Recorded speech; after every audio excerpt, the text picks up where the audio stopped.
کچھ مہمان بھی زحمت ہوتے ہیں، کچھ عذاب بھی ہوتے ہیں، اور کچھ مہمان رحمت بھی ہوتے ہیں۔ اب بزرگوں نے ایک ونڈ کر کے بتائی ہے۔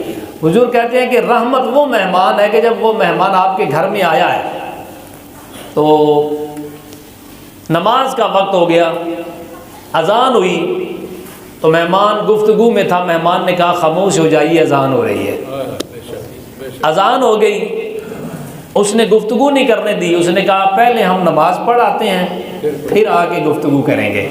بزرگ فرماتے ہیں ایسا مہمان گھر والوں کے لیے رحمت ہوتا ہے کہ جو کسی کے گھر میں گیا ہے، خود بھی نماز پڑھی اور گھر والوں کو بھی پڑھا دی، ایسا مہمان گھر والوں کے لیے رحمت ہے۔ تو بزرگ فرماتے ہیں زحمت ہے ایک مہمان، وہ کیا ہے کہ اذان ہوئی، وہ گفتگو میں تھا، تو جب نماز کا وقت ہوا تو گھر والوں نے مشکل سے اسے اٹھایا کہ چلو بھائی نماز پڑھ لیں، تو وہ گھر والوں کے کہنے پر نماز کے لیے آ گیا، تو وہ زحمت ہی ہے کہ اس نے گھر والوں کو تکلیف دی کہ انہیں کہنا پڑا اپنے مہمان کو کہ آؤ نماز پڑھیں، اور یہ بڑا مشکل کام ہوتا ہے۔ آپ کے گھر میں کوئی مہمان آیا تو آپ بڑھ کے اسے سوال کریں اور کہیں کہ آؤ بھائی، مشکل ہوتا ہے۔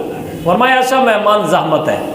اور کچھ مہمان عذاب بھی ہوتے ہیں کہ وہ جب کسی کے ہاں جاتے ہیں کسی حقوق اللہ کا خیال نہیں رکھتے، حقوق العباد کا بھی نہیں رکھتے، اذان ہو گئی، نماز ہو گئی، پھر نماز قضا ہو گئی، خود بھی کر لی اور جن کے ہاں گیا تھا ان کی بھی قضا کروا دی، تو بزرگ فرماتے ہیں ایسا مہمان تو عذاب ہے۔